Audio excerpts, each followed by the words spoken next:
What's going on, everybody? This your boy King Gabe here, and got got part two of Star Striker behind the scenes, or as I called it in the title of the YouTube video, behind the comics.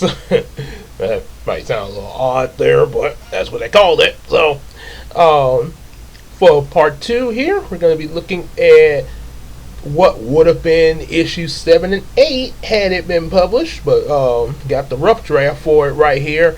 The Dark Offer, a two-parter, with ironic.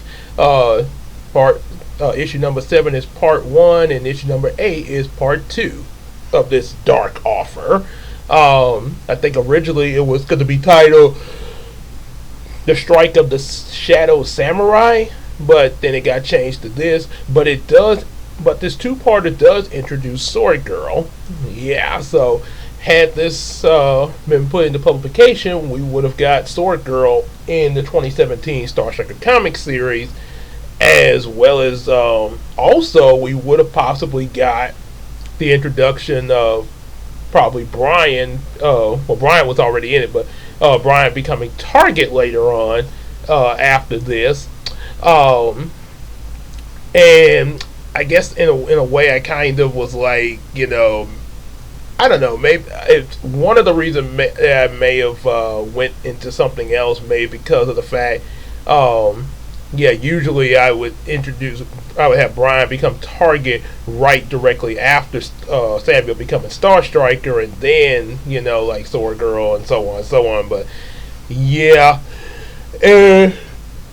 And it's also I kind of skimmed it a little bit before getting ready to make this video, that this actually could also solve, especially going further past this, had I continued writing, would have also answered the question of Samuel getting his powers in this universe. Be a little different from Yumeko, where the answer is basically there from probably the very beginning, imagination and dreams. So, I mean, that's kind of an obvious thing of how they would get powers and stuff like that, most of them. But in this case, it was going to answer that question for this 2017 Star Striker universe. So, alright, but before we get into this want to make sure y'all know to like, share, and subscribe.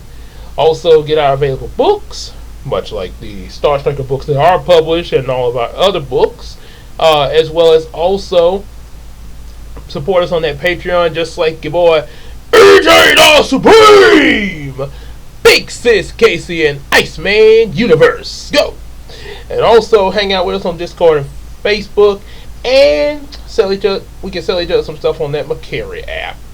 So without further ado, let's get into this. And also now I hadn't got no comments on this, but some might be watching and wondering, why would we get these books of yours if, like all of a sudden they came to this abrupt ending, or better yet, didn't conclude, sort of. Well, I mean, think about stuff like the Spider-Man movies. You had the Sam Raimi trilogy.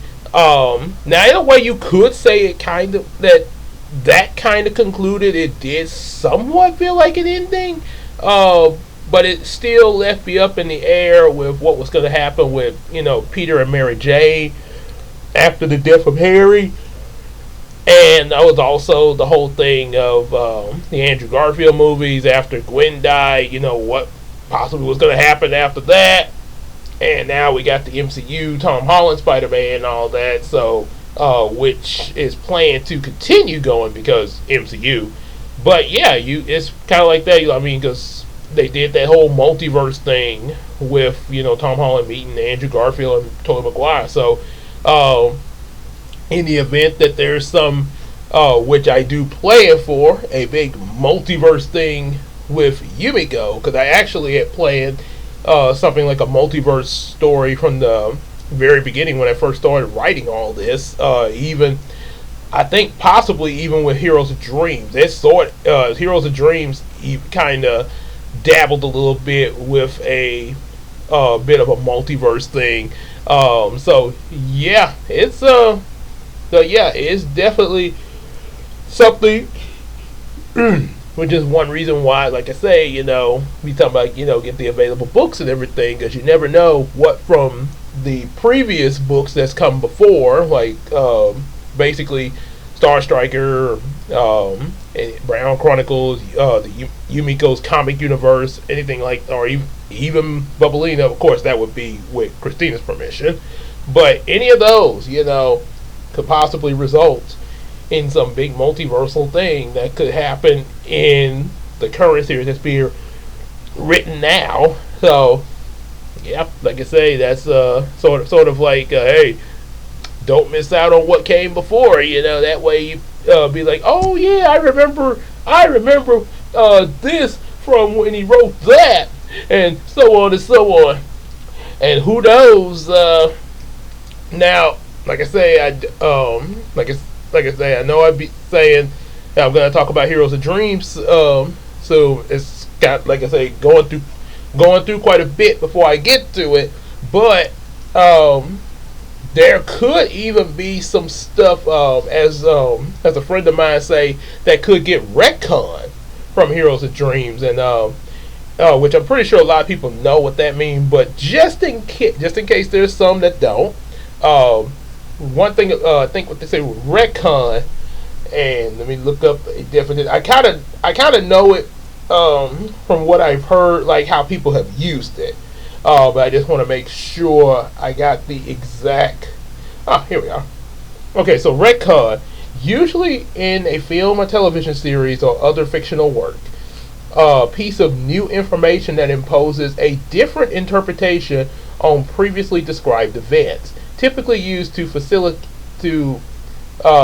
facilitate a dramatic plot shift or account for an inconsistency. So, yeah, it's usually sometimes this happens in certain movies and TV series. Sometimes it's not too bad, Sometimes it's good that they say. Some things it's actually good that they do retcon. Like, a good example of a retcon would be Hercules, the Disney Hercules, by the way. The one with the friendly Zeus, because we all know what Zeus is really like. Wink, wink. But the kid-friendly Zeus, the one that's like, hey, Hades, how things going in the underworld, bro? Yep. So, that Hercules, the movie. In the movie, you notice, like, when Hercules got captured as a baby, and they were trying to get him to drink this potion that would make him completely mortal, so Hades could get rid of him and everything, or possibly wouldn't even be a threat to him. But he didn't drink the last drop and retained his strength. Then he grew up, did a heroic deed, and got his power, and became the lowercase g god again. Here was the problem with this in the movie. Hades is supposed to be over the underworld and all the dead folks and stuff. If that's the case, how did he not know Hercules was still alive? I mean, wouldn't he have? I mean, because every time a person dies, they come down there where he's at, and he's got a whole pool of dead spirits and all of just spirits and stuff like that. I mean, as he told Zeus, full of dead people. So, yeah, it seemed like he would have known that, and for whatever reason he didn't know that. The sisters, the Fate sisters, those three girls with that were like predicting everything he was about to say, and he kept going. It's like a bouncing baby boy. We know. I know. You know. So yeah, if y'all know so much, how come you didn't know about Hercules still being alive? So that was a major plot hole. Still a good movie, by the way. Don't just to clarify, it's still a really good movie to check out. I got a copy myself of Disney's Hercules. Really enjoyed it. But even in a movie that you enjoy, you got to point out, little things, constructive criticism. but that doesn't mean you can't enjoy it though. Just letting y'all know, like, oh boy, he hating on Hercules. Constructive criticism. So yeah, that's a major plot hole there, but even for a good movie. So, but I give Disney a lot of credit for the Hercules TV series, which retconned the movie where Hades does know that Hercules is alive as a teenager and stuff, and growing up and getting used to his powers and stuff during like the training days there. So they did a major retcon on the movie, which actually was a good thing because like I say, it really fixed that plot hole there. So that's a good example of a retcon. And possibly, I guess, some bad examples of a retcon would be, again, this is just constructive criticism. I think because I don't, there's so much hate going on this in the first place that I do not want to add to the hate train. Just constructive criticism. Some of the things with the MCU phase, yes, there are errors, and there's some things that seem like they're trying to retcon, like with Black Panther. Okay, we got that whole thing of T'Challa passing away because of Chadwick Boseman, and his sister takes over at the end of the second movie. But now, for some reason, they want to, and I think they want to do something like involving the multiverse. So, I guess we'll see what that's going to be like. But as of now, the way it looks, they still go check it out just to see what they're doing. But as of now, yeah, it kind of makes it look like they're trying to make the second movie like it never happened there, which, like I say, I understand. They want to put a new T'Challa and stuff like that. Yeah, much as on paper that sounds good, but that should have been done for the sequel. I know it would have been a lot of backlash because how special Chadwick Boseman is and everything. But yeah, like I say, it is so yeah, that's kind of like I say, until the movie comes out, the assumptions is kind of But yeah, I guess when they do the whole multiverse thing, I don't know. But it still kind of feels like it might not. I'm not sure about it there, but that kind of would, in constructive criticism, why that kind of would be an example of somewhat of a bad retcon there. So there's possibly a few other things, not just MCU, but even with other films that with other films and even TV series that have done stuff like this there. Yeah, so yeah, like I say, it's a like I said, so in a way, if I were to do some type of multiverse thing and involve Heroes of Dreams in it, along with my other previous writings, yeah, there could be some retcon, especially for Heroes of Dreams, because stuff so much has changed in the stuff that in the published works that that we're more focused on than Heroes of Dreams. So yeah, but that could be a good retcon in a way, because multiverse, it can pretty much be what it can be most anything. You never know. So anyway, that was a bit of a ramble there. So let's get into the Dark Offer now, shall we? Ooh, sorry about that there, but anyway. So, part 1, the Dark Offer. We go to the Cafe of Wonders. This was actually, remember the Cafe of Wonders that's mentioned in Brown Chronicles? Yep. So that's a thing. And I think, well, let's read that. I think there's a certain character from Brown Chronicles I think is in here. So let's find out. So we begin Maxwell and his friend Frank. As one of the waiters, Johnny, arrives at the table. You got Maxwell and Frank. Maxwell, by the way, if you missed the last video, was that cameo of mine that was in book number 5 and 6. They're sort of my little Stan Lee like cameo as a hamburger vendor named Maxwell.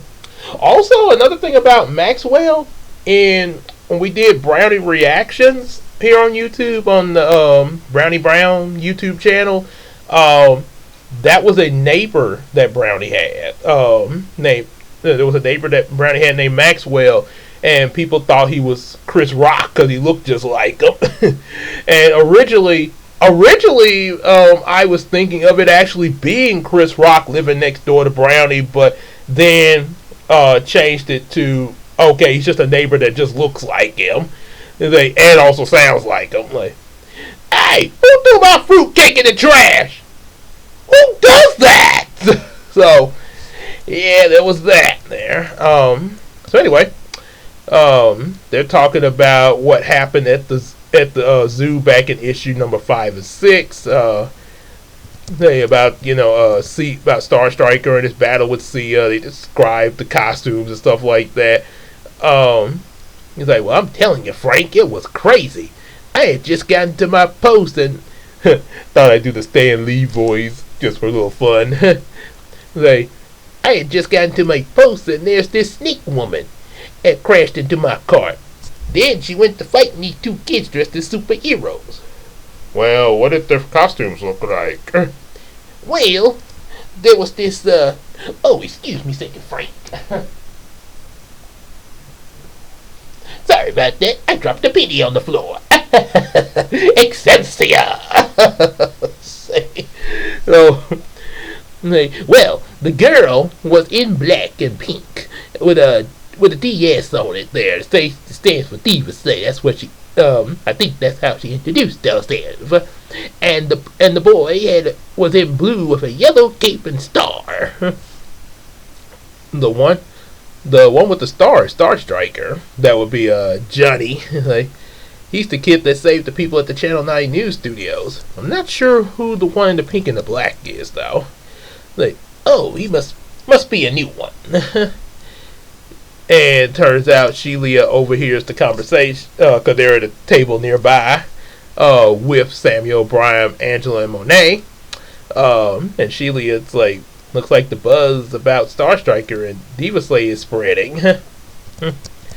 Monet's like, well, we make a great team. Who knows what this could lead to? And then Bruno and Davis approaches. Now, if you hadn't seen the previous video, or if you have, and maybe because sometimes we forget, Bruno and Davis was in book number 2 of Star Striker. Yeah. See right here, they were right here. This Bruno and Davis. Yeah, Bruno is right over here, and over here is Davis. So yeah, so they were the 2 in issue number 2 at the school that they were picking at Samuel and Brian for bringing their lunch from home instead of eating the school lunch there. Sort of kind of put me in the in a way, it kind of puts me in the mind of having a Bulk and Skull type bully from Power Rangers, the very first season. Of course, they have developed ever in like season 2 and then season 3 when they became the junior police officers and everything. But of course, as bullies in season 1, they were more comedical, and also fun, because of the comedy. Sort of balanced out, what all was going on in the show. You had all the action and monsters and stuff like that. Then you just had, just some little basic scenes of, antics of, the Rangers doing their usual little things in the community and stuff like that. And then Bulk and Skull coming with some little antic or something silly. Hey, well, if it isn't the Geek Squad. Yeah, the Geek Squad. I just set that numbskull. So, yeah, Yeah, that's pretty funny. That's the '90s. 90s is a simpler time in different shows and movies.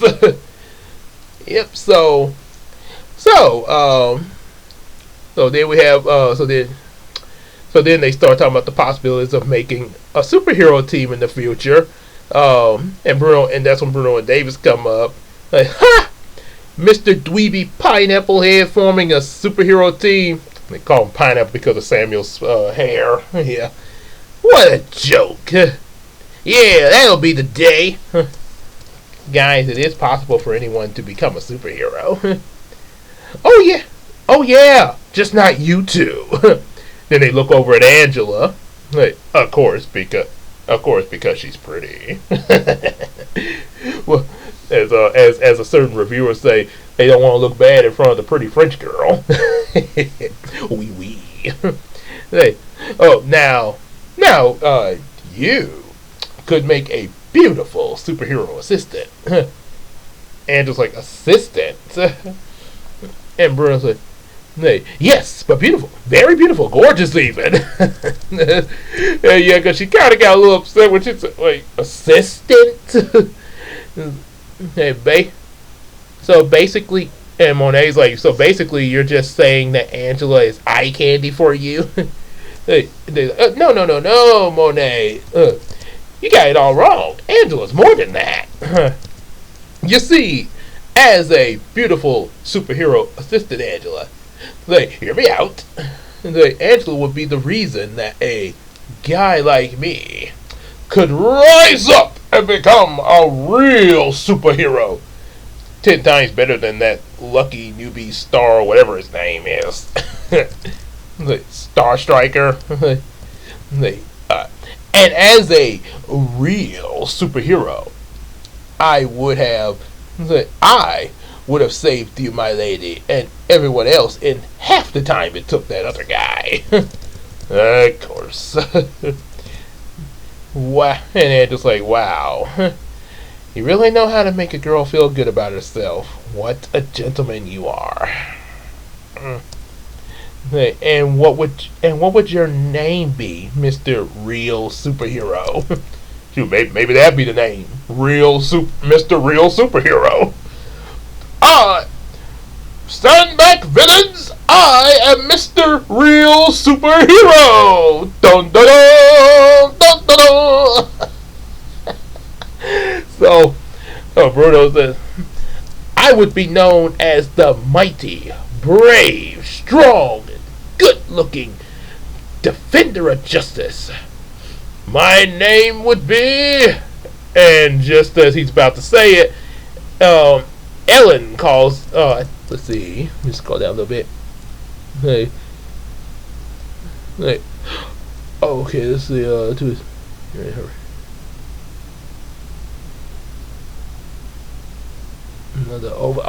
Okay, so his parents. Okay. Just had to make sure. Okay, this is parent Floyd and Ellen. Yeah. So his mom Ellen, and of course his dad's name is Floyd. So his mom's like Bruni Pie, come here, come on, dear. And looks up to look. Bruni Pie. And even Davis laughs until Bruno glares at him. And Bruno's like, just a second. Well, hurry it up, Bruni man. Hurry it up, Bruni man. We got your mother over the. We gotta get your mother over the choir rehearsal at the church. Oh boy. Ironic they mentioned about choir rehearsal at the church because say my boy EJ, I think he's involved with the choir, but now he's just been he's now, as I'm making this video, he's become a deacon there. So yeah, now he's Deacon Sherman now. So Sheely, and then after, so Sammy's like, yeah, you're much better than Star Striker, Bruni man. Sheely shows, and then Sheely shows the menu to Bruno's like, indeed he is. And brownie pie would be a great addition to the dessert selection.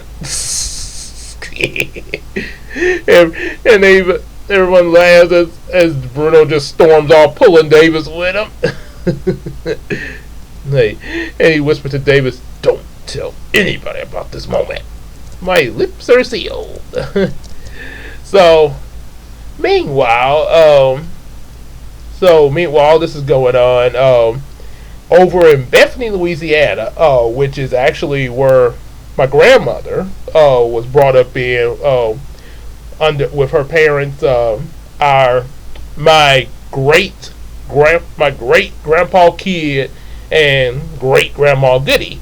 So, yeah, that's what they had covered. That's what we would call them there. Yep, and like that's where she come from. Over in those fields, there's some crab armored hunters, pretty much like the armor that AJ was wearing. So some crab armored hunters there in pursuit of Julie and Merrick. Let's see, Merrick, huh? Okay. Oh, I think this is supposed. Okay, we're about to find out, but I think this is supposed to be her little brother. Originally, like in Yumeko, Julie's brother's name is Tim, but looks like we got something different going on here in this universe of 2017. Merrick, okay, and by the way, not to be confused with Merrick from Yu-Gi-Oh with the Millennium Rod. There, remember my name, Merrick. So Julie uses her psychic powers to create a barrier to protect them from the hunters' weapons. Then unleashes the barrier to knock them all out, and well as disabling their weapons. Then she uses the same power to control some nearby vines and tie up the hunters. Then levitates over to Merrick to pick him up, and head toward the house. But he's suddenly hit with a tranquilizer. Oh boy, it's supposed to be like fun and stuff, but it's kind of getting a little dark here. Which to be honest, anytime this and like in Heroes of Dreams and even before Heroes of Dream, like with the unpublished Star Trek series, it was always kind of dark whenever you really got into Julie, aka Sword Girl's story and everything. Yeah, it was always sort of a dark side to that there, because of how her backstory be depending on what universe that you're in, or which version of her you're reading about. But it always has some level of darkness to it. But yeah, then again, second issue of Star Striker, we did have AJ and his little crew holding everybody at gunpoint. So yeah, as I heard one guy say, "Oh my gosh!" So yeah, I think now you see why the PG is on the books. I'm just saying. PG just basically for the intense action, when things get a little intense there, but it's no bad language or anything. Yeah, we don't have no sailor mouth or anything, as they say in SpongeBob. So then when Julie was like, Merrick, then Big Benny shows up.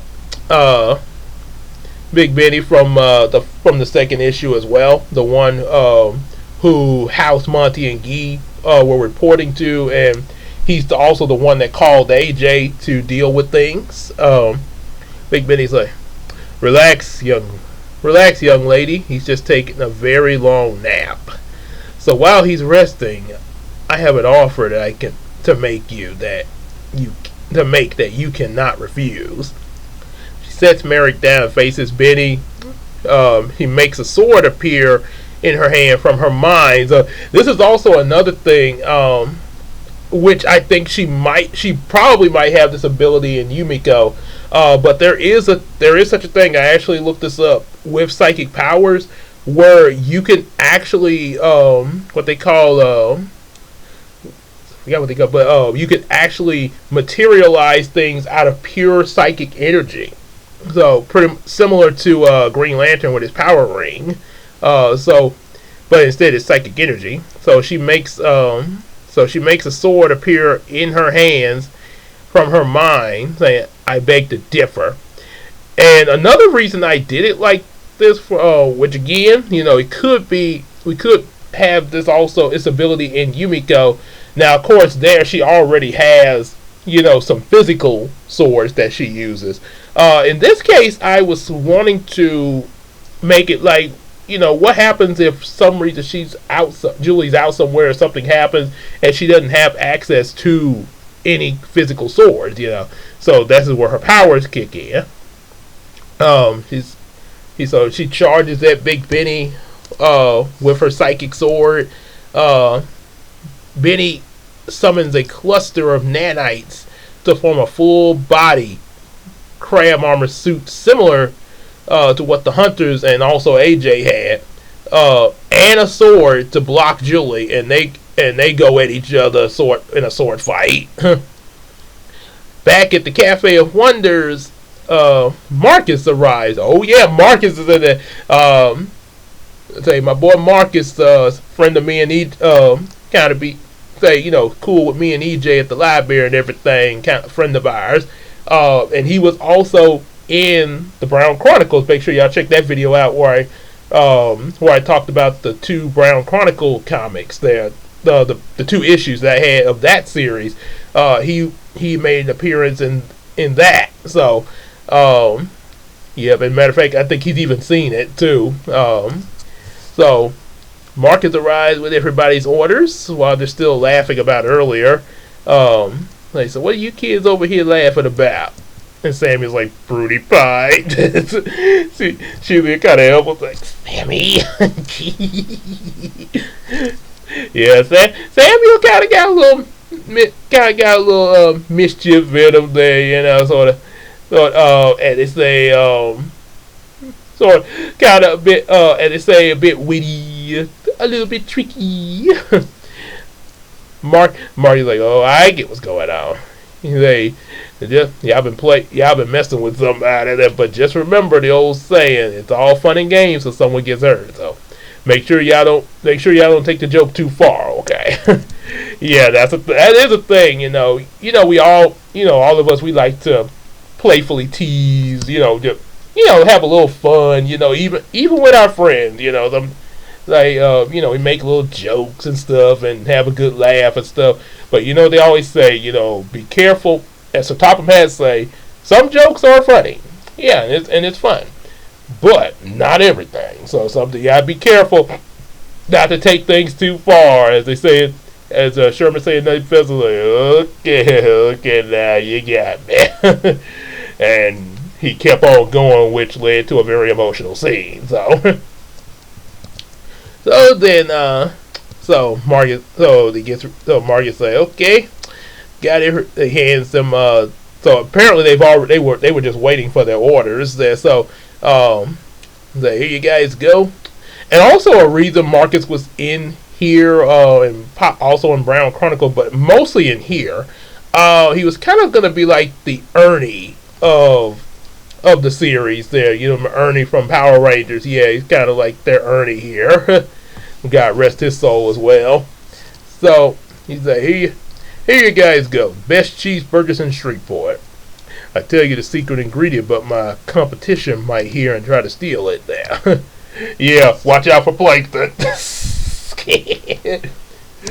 A secret formula, you say?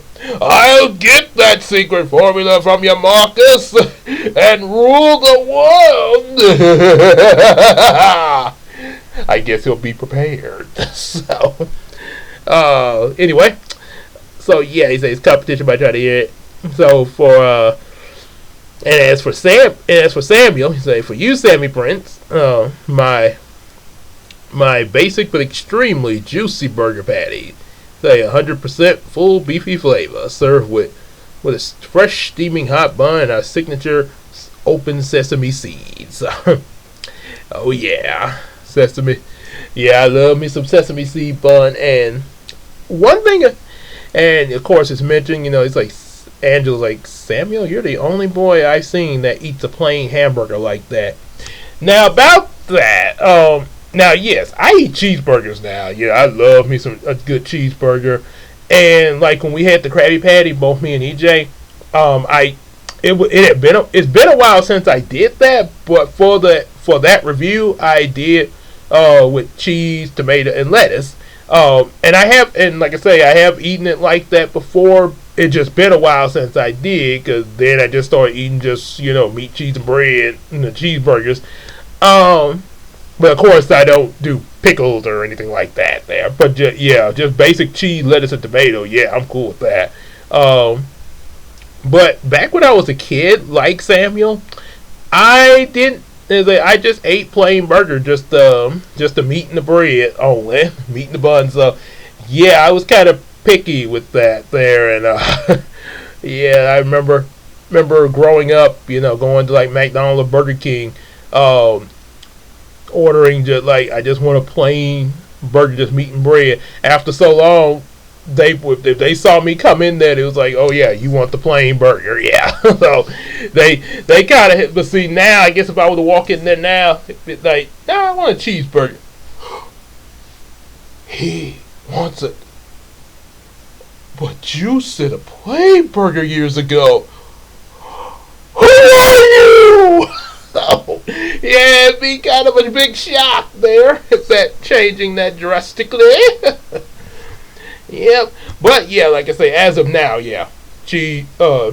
Yeah, I do eat cheese on it, and if I'm in the mood, a little tomato and lettuce, like I did with the Krabby Patty, because I wanted it to look like an authentic Krabby Patty. So anyway, and Sheila's like, well, he's always been like that. Sammy's like, you don't think that makes me seem like a weirdo or anything, and Sammy and Angela's like, well, it is strange, but not a bad strange. It makes you unique. Like how you talked to me after I found out you were Star Striker. And the bravery you showed when coming to my rescue. I really like that about you. It makes me curious to learn more about you. Ooh. So, and then everybody goes, "Aw," when Angela kisses Samuel's cheek. Oh, that's so sweet. And Sheila was about to say something else. Does that mean? And suddenly they hear this loud crash at the R Mart right across the street from the Cafe of Wonders that they're at. By the way, the location that I imagine, the Cafe of Wonders is pretty much supposed to be in the place of, say, Applebee's there, because the Kroger that I work at, we have an Applebee's right not too far on the opposite side of my Kroger. It's a little down the street from my Kroger, but it's not. Yeah, it's just like about just a few minutes there. You just drive down, go past a light, and there's Applebee's there. Or same way coming from Applebee's to Kroger there. So it's in that spot, and I may have imagined it a little closer, but yeah, and the R Mart, yeah, that's pretty much their Kroger, and the Cola Mart would be their Walmart. But so here, it crashes in at the R Mart across the street, causing a shockwave that shakes the restaurant a little bit there. Oh boy. Brian's like, what was that? And Sam's like, well, we better check this out. We better check this out. Over at the R Mart parking lot, everybody gathered. There's a big hole where the crash didn't cause a big hole in the parking lot there. Everybody's kind of like, what's going on in here? They got around the hole, and Julie had crashed into this hole, and she's struggling to get up. And she says, and when she notices everybody kind of like, what's going on here? She says to them, you guys got to get out of here now.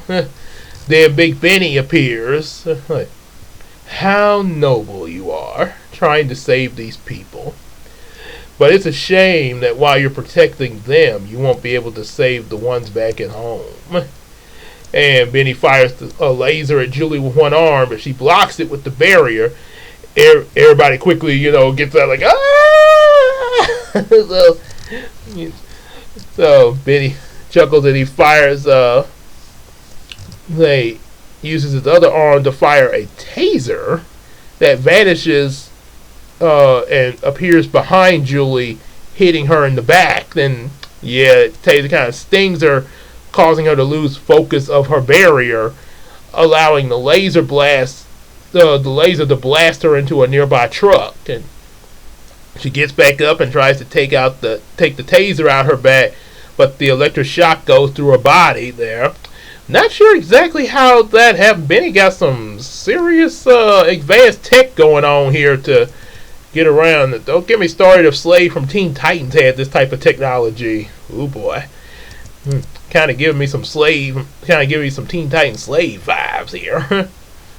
So, and Big Benny's like, not so easy with an electric shock in your body. And even worse than that, a slight bit of poison is being injected into your bloodstream with every shock you take. I can easily remove that under the condition that you accept my offer. So, about that about that electric, I just realized what made me think of that idea, to really kind of up the stakes in there. This wasn't. You remember anybody ever seen the movie Jumper?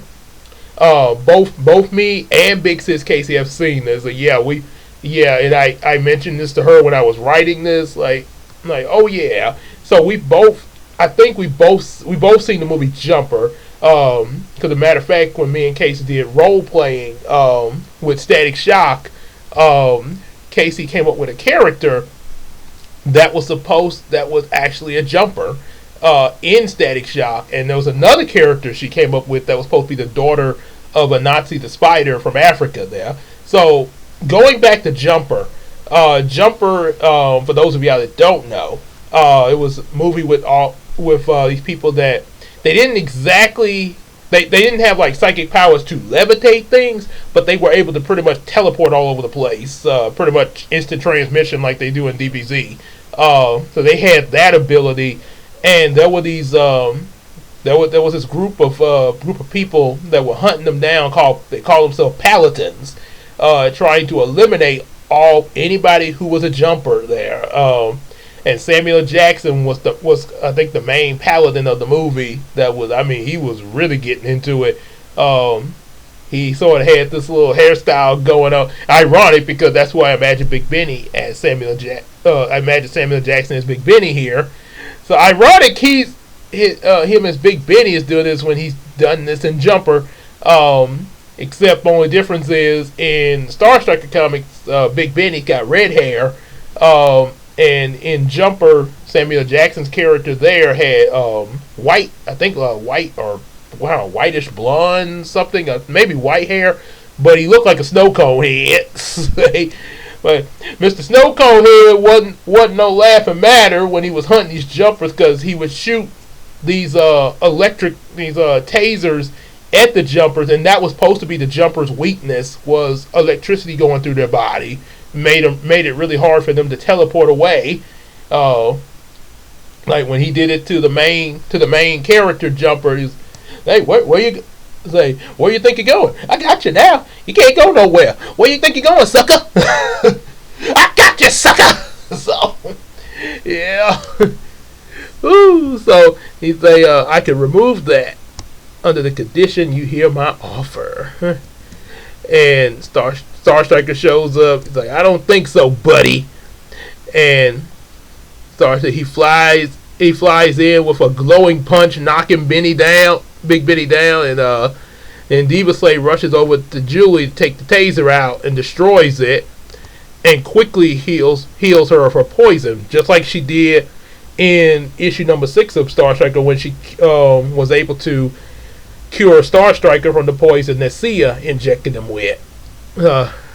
Julie's, thank you, but you and your friend have got to get out of here now. Striker's like, well, we can't just leave. There's no way we're gonna just leave you in danger of that armored psycho. Big Benny's like, well, maybe I wouldn't be such a danger to you children if you listened to my offer. Fine, what's this offer of yours? Oh, yeah, this guy definitely giving me slave vibes.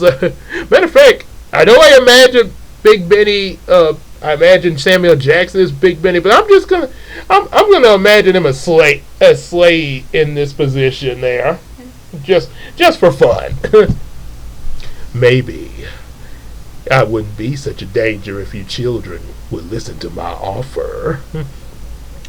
Well, since you act so nicely, he teleports Star Striker, Diva Slade, Julie, and himself to the front yard of Julie's house there. So he got to tell apparently his I think his the robotics in his suit is what's allowing him to do all this. So and Julie's like, before you start talking, I want my brother Merrick back here safely. As you wish. And he snaps his finger, and Merrick appears in front of Julie, and she catches Merrick as he starts to wake up. See? And she places her finger on Merrick's lips and whispers to him calmly, "Just keep quiet so I can find out what this guy has to say, okay?" I'm not sure how I'm not sure how young Merrick is supposed to be here, because I know in this universe, Star Striker is 7, much like he is in Yumeko. Now, the only difference in the Yumeko novel series is that both Julie and Tim are the same age. But here, not so sure how old Merrick is supposed to be. I'm just assuming he's like maybe anywhere between 2 to maybe a toddler at most. But I'm pretty sure we're going to find out there. I'm pretty sure, if not in part 1, we should find out in part 2 that I'm coming to. So Julie,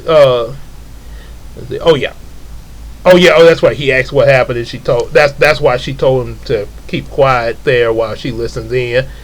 So she tells him, "All right, now tell us what you got to say." Big Benny says, "I want all 3 of you to join me." What? Dun dun dun! To be continued on a cliffhanger. Or will they join Mr. Slade? I mean Big Benny. So yeah, let's see. So it continues over in part 2. Big Benny, he says, "Allow me to explain. First of all, my name is Benjamin Redstone, but most people call me Big Benny the Mob Shadow. For years, I've had hundreds of under-the-table operations and several dirty deals all around the globe, and obtained things that you couldn't possibly imagine. And one day, I was given the power to control technology here on Earth. And this power helped me to learn that there were other dimensions constantly crossing other universes from time to time, causing unknown powers to awaken. Which means I'm not the only one with power. I assume this is how you children and several others have the powers you received."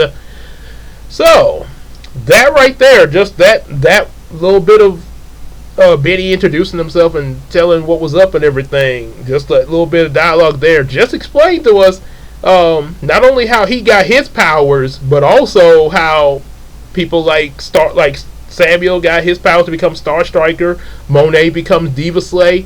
Now, as for Julie, I think she's it's always been that Julie was born with the powers she have. Yeah, she was. So the psychic power she has, she was born with that from birth. But as for Samuel and Monet, they weren't born with their powers. It just happened, sort of like Spider-Man when he got bit by the radioactive spider, or Static exposed to the Big Bang gas. That's what the whole thing of dimensions in the multiverse. They keep crossing from time to time. Apparently the crossing of universes and other dimensions is something that that happens. Now, how often it happens, we don't know. But at times it will do that. And in the Star Striker Rise of Heroes universe that was written after this, also, yeah, they immediately addressed the whole thing with the multiverse and stuff like that, which kind of addresses what we're talking about here and other writings that I have there. So yeah, one thing, like in DuckTales, they say every work of fiction is a doorway to another to another universe. So yeah, so yeah, had this been published and continue, we would have got a self-explanatory of the whole thing with dimensions and stuff. But don't worry, you got Yumeko should be taking care of us there. So yeah, like I said, so anyway, Julie's like, well, what does that have to do with us joining you? Big Benny said, under my guidance, you can rule many universes.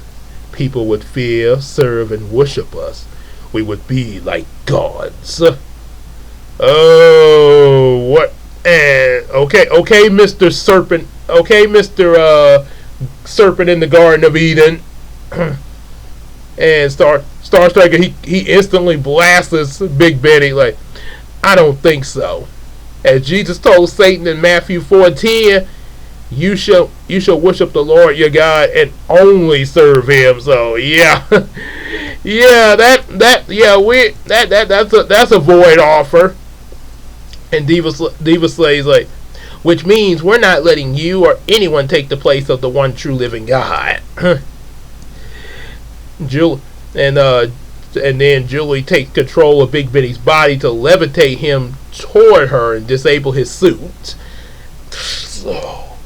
And if you haven't got the message yet, let me translate it for you. We have declined your offer. Now tell me where my parents and grandfather are now. Big Benny's like, as you wish. Suddenly the house explodes, blowing everyone back. And when Julie, Star Striker, Diva Slay, and Mary get up, Big Benny's gone. But they notice Julie's parents and grandfather are in the rubble and rushes toward them. Say, Mama, Papa, Oni-chan. And this so this in the 2017 Star Trek series, this is actually the first time that the death of Julie's parents is actually shown. This actually has been a thing, like in the unpublished 2004 series. Julie mentioned that her parents had died in a house fire. And I think that was kind of going to be the thing in other writings and stuff like that. And it was always something that, was past tense. And Julie was already, this had already happened, much like, with Batman, with his parents when he was like 8 years old, and now he's a grown man as the Batman. In this case, Julie, we just saw now her parents just pretty much like Mufasa in The Lion King there, right in the story. So yeah, Julie, and yeah, Julie's really angry and also sad. And Star Striker, Diva Slay, and Merrick, they come to comfort her as she's as she's letting it out and everything. Moments later, everyone's taken to the BTB agency to explain to Leonardo and Lisa, Samuel's parents, to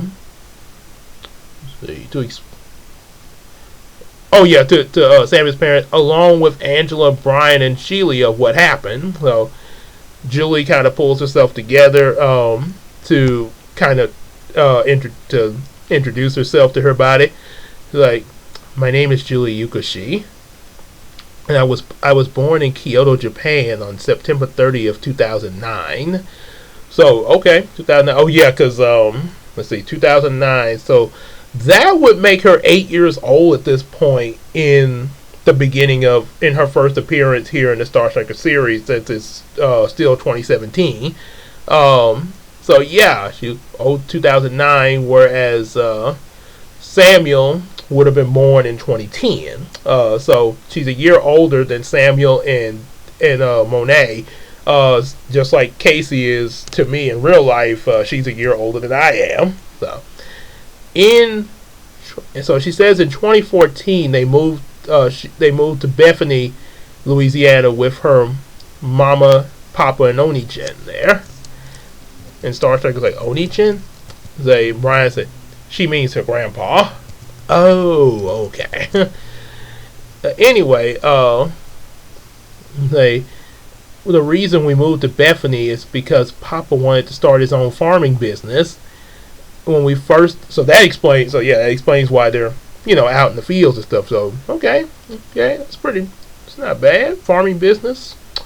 Yeah, especially with all the land they got out there in Bethany. Yeah, go ahead. Okay. Julie says, when we first arrived and settled in, we went on a nature hike to tour the land around our house. During the hike, we found Merrick and took him as our own. So he's Julie's adoptive brother. So yeah, they adopted Merrick. And shortly after that, I discovered my psychic powers. Oni-chan said I had what was called mental materialization and energy manipulation. Okay, so this is what it's called. Okay, so it is mentioned in here what it is. Mental materialization and energy manipulation. Okay. The mental materialization that allows Julie to form objects from her mind, and the second one allows her to fire pure psychic energy. Okay. So, and it's like, well, with that second ability, sounds similar to Star Striker's Star Blast. But how can you make objects with your mind? Like this, and she makes and she's able to make a sword appear in her hand. As long as it's an item I've seen or can imagine, I have a good idea of how it functions, I can create it. When I first got these powers, I had a hard time controlling them. So my parents had homeschooled me, while Oni-chan trained me with samurai techniques to help me control my powers help me use my powers without losing control. It was hard, but I didn't quit, and it's really helped me. Sheila's like, sounds similar to when Mom and Dad trained me. And Star Striker said, and then she trained me. Maybe one day you'll teach Merrick your techniques if he has the powers you have. And Julie says, well, after what happened, I'm not sure. All I want to do is keep that madman from hurting more people. Star Trek is, well, we're all going to make sure that doesn't happen. No, I can't let any of you risk your lives for that, because he won't just target you. He'll target your families and anyone else you care about. And he was, well, don't worry, we're not going to let that happen. And Leonardo's like, indeed. And our agents will. And let's just say Julie is really, because I mean, girl just lost her parents there, so she's like, I said no. You don't get it. You don't get it at all. With the powers he possesses, he can find any of you anytime he wants and kill you, just like he did my parents and Oni-chan. Stopping him is my responsibility, because it's my responsibility, because I wouldn't be able to live with myself if the lives of any more people like you got taken by him. And after expressing that, she breaks down crying on her knees there, saying, so Samuel's mom Lisa quickly rushes over to Julie with a handkerchief there, and she tells Julie, look, I know you're upset about all this, and you have every right to be. A loss is a loss is great and very painful, and it can put a lot of emotional pressure on a person going through it. But it can have greater effects on other people who care about the person going through that pain. Like, we know you want to protect everybody from facing the fate of your lost family members, but we want to help you do it because we wouldn't be able to live with ourselves if you faced this alone and lost your life. It's pretty touching statement there. Leonardo then says, "She's right, Julie. Your command for us to stay behind and let you go alone is a command we can't obey." She kind of takes a moment to get herself together and then, okay then, I really don't think this is a good idea, but my family taught us to respect other people's decision, so I will respect your decision and let you help me in this battle. But promise me you'll stay alive. We'll definitely do that. Yep. So this also kind of gives Julie, aka Sword Girl, this kind of gives her a bit of a, I mean, I know she's a kid and everything, but this kind of gives her this sort of motherly-like personality. Her over concern of everybody because of what's happened to her, which is something that would carry into other writings like Yumeko, sort of similar to Wendy from Peter Pan, but a little bit more emotional and darker than than Wendy there. So Brian asks, is like, what kind of powers does Big Benny have? Julie said, he said he can control any kind of technology. Brian thinks of an idea. I think I have an idea of how we can beat him. So that night, Big Benny stands by the lake of the Deep River Park, and Star Striker, Diva Slay, and Julie arrive and approach him. And he turns to face them. He's like, I was wondering when you would show. And Star Striker's like, you should be more worried about what prison you'll be staying in after the night. You children just don't understand. They don't even try that you'll understand when you get older line on us. Or any other lines, you twisted Eden serpent. Oh boy. Hey. Oh my. I guess you all think y'all some big kids since you're quoting little Bible references. What's next? Cast out the serpent. Away with you, Satan. Or get thee behind me, devil. When I was a naive little child, I believed all those stories my parents taught me. Went to church, lived all holy and everything. Then I grew up and lived on my own, in my own way, and found out about the powers you mentioned earlier. I didn't need God for any of that, and neither do you. Or neither do you with your powers. So why should you waste time as servants when you could be the ones in charge? Yep, and like I say, this is not, and just a little note.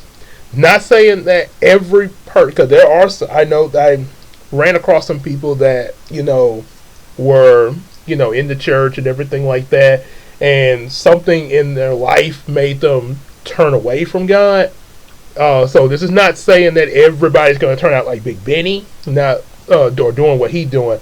There's different reasons why people turn away from Christ and everything. Sometimes, like, in some cases, people have encountered a tragedy that's made them, ask like, "Well, God, where were you? I needed you."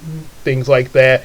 And sometimes other reasons as well. So yeah, that's one reason why if you're trying to help somebody not only come to Christ but maybe come back to Christ. Yeah, one thing like we learned at Brookwood from Pastor Rice when he was talking about old Paul in the book of Acts. Paul would actually get to know. He didn't just preach the word. He also got to know a lot of the people he was that he would come and see. Like, hey, my name's Paul. What's your name, buddy? So he would get to know a lot of people just the same way Jesus did with the sinners he sat with, and because of that, he was able to connect with them, and like Jesus, eventually, bring them to Christ in different ways and stuff like that. Because every person's different. So just wanted to make that clear. Not try to say that everybody's straying away from Christ is like Big Benny. It's just Big Benny. This is him. So maybe a few people like him, but not everybody. So yeah. So anyway, back to the story. Because Julie's like, well, because God created us, they made us who we are and allowed us to live and populate this world. And when we serve Him, when we serve Him, we will be cared for. But when we defy Him, He will punish us greatly.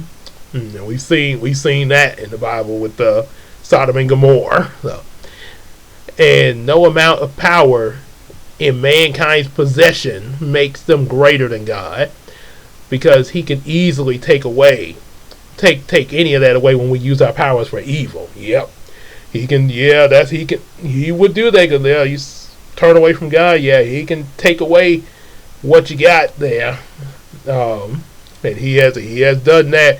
Also, kind of reminds me of the movie Aladdin, when Aladdin mentioned that to Jafar. When Jafar was talking about how powerful he was and everything, and Aladdin said, the genie has more power than you'll ever have. What? He gave you the power, and he could take it away. Now, what are you doing? Why are you bringing me into this?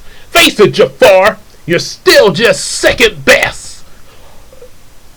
You're right. His power does exceed my own. So, yeah, kind of reminded me of that a little bit there. Big Benny's like, well, nice little speech, but you're wasting your breath. Nothing you do can stop me. Starting to go, well, that's what you think. So they of course, like, I am Star Striker, the streetboard defender that strikes like a star, and likewise I'm Diva Slay, the incredible strong beauty that will never submit to evil. And I'm Jula Yukoshi, the honorable samurai from Kyoto, here to help and protect the lives of the innocent. And together, all of them together, we will stop you. Kind of like with Sailor Moon, them do their little call out there. And I think in case the Power Rangers have done that. I know Super Sentai sometimes does that, like especially Deca Ranger, but sometimes the Power Rangers have done that too. The Big Benny's like, well, good luck with that plan. And then a giant robotic crab comes out the water. Big Benny jumps inside the cockpit, and the battle begins. As the heroes fight, Brian arrives in his lab for him and Mimi to start the plan. His little digital sister from book number 2 as well. Mimi's like, "Are you sure this is gonna work?" "I pray to God it does. It's the only thing I could think of, and I wouldn't want to break our promise to Julie." "Sure hope so. But I should warn you, it'll be extremely risky." "I know." And then the computer's Ultra Cross virus now available to transfer to target. Transfer. So just as the heroes are starting to kind of struggle in the battle and everything, the virus is uploaded, which is kind of reminds me of something also from Heroes of Dreams, through a spider drone that arrives and attaches to the crab robot. There was a robot spider in Heroes of Dream called Hastem. I think that might be a hint to him. He transfers the virus, causing the crab to go haywire. Big Benny's like, "No, this can't be." On that note, Big Benny is also affected by the virus, causing him to scream in pain as he ejects out of the crab and lands in by some nearby swings. And Star Trek is like, "Well, let's end this."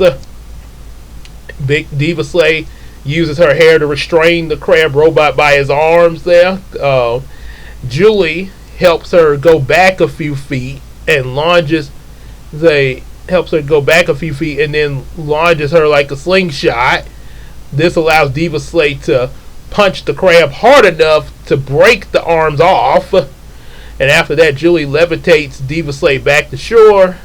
But the crab goes in pursuit of the girls, and Starstriker quickly fires multiple star blasts to break the crab's legs. And Julie fires a barrage of psychic daggers, greatly damaging the crab. The robot, by the way. Then Starstriker creates a solar flare whip and sends the crab high into the sky. As an old joke that I've heard said, back in the sun. So then Starstriker, so finally Starstriker and Diva Slate takes Diva Slate by the hand, flies up to give the crab an ultimate double punch.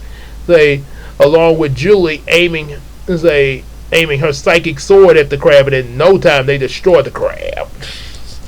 And then approach Big Benny. Give it up, Big Benny. Big Benny's like, you think you got me? Not likely. And self-destructs, revealing that he's a robot double. He got away. Don't worry, we'll catch him. And when we do, we're gonna keep all the citizens protected. And Julie hugs Starstriker and Diva Slate. Thank you guys. Following Saturday, Julie is taken into Monet's house with Angela and receives some new clothes and everything, So Julie's bunking with Monet and with Monet. That's right. 2017 Starstriker, Angela and Monet are actually just best friends. They're not related, but in the later adaptations they are sisters. But in this one they're just best friends there. So Julie's bunking with Monet. They take it into Monet's house with to receive new clothes. And Monet's like, well, seeing how you're going to be on the team, you're going to need something special to wear in battle. Julie's like, I don't think the whole cape and flashy costume is for me. I think this is a reference to a drawing from the 04 series where once I had Sword Girl with a cape there. Monet's like, no problem. I made something a little different to suit a samurai like you. A few minutes later, ladies and gentlemen, I present to you Julie Yukoshi styling the latest in samurai fashion from Feudal Japan. The basic dark tone that gets right to the point, letting her enemies know she means business. Et magnifique for encore magnifique. Which Angela saying in French, it is strong yet magnificent. Oui, just wait till the boys get a load of this. But what name should we give her? Perhaps the Violet Warrior or the Shadow Katana.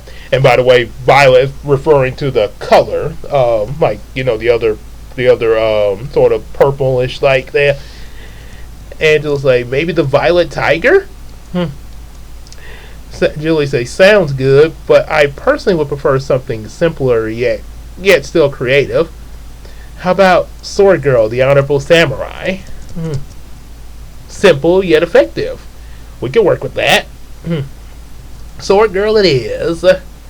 And back at Big Benny's apartment, he's talking with Devon. Devon's like, you sure you want to do this? And Anthony's like, yeah. And that's right. Devon and Anthony, they were. Let me give y'all another look into Star Striker issue 2. So yeah, these were a couple of now Anthony, of course, in my later adaptation is the one that becomes Octorus, an octopus mutant. Devon is someone that was in Heroes of Dream that became Rexon, T-Rex mutant. So here in the Star Trek comics, Yeah, right here. Right here is Anthony standing next to Samuel's dad, and down here is Devon. So, yep, and then of course there they are standing next to each other, talking with Samuel's dad. So looks like we got a double cross here. Like they're working with the PTB, but they're secretly working for Betty. Like, so Devon's like, "You sure you want to do this?" Anthony's like, "Rejecting our ideals was bad enough, but now we're forced to work with kids. Now we're forced to work with Oh yeah, now we're forced to work with kids playing superheroes. We need to show Director Princeton the opportunity he is failing to take." They ring the doorbell. Big Betty answers it. Say, "May I help you, gentlemen?" Anthony's like, "We have an offer for you." Another offer. And it ends there. So, yeah. Oh boy, that was pretty big there. Boy, Sorgo had quite the introduction into the Star Strikers series. Yeah, like I said, I know I kind of got into other, like with Yumeko and stuff like that, and was trying out other things, eventually leading to what I have now. But yeah, actually, it's kind of interesting what this could have possibly led to there. But who knows? Maybe like with the Multiverse Wars, we maybe we could still do something with that. You never know in the future. But as for now, definitely like what you heard, everything. Like, share, and subscribe. Get our available books as well. Also, hit us up on that Patreon. Definitely, just like your boy AJ All Supreme and Big Sis Casey and Iceman Universe, and also definitely, definitely say that's like them, and also hang out with us on Facebook and Discord, and let's tell each other some stuff on that Macari app. And without further ado, we will see y'all in the next video. Y'all take care, everybody.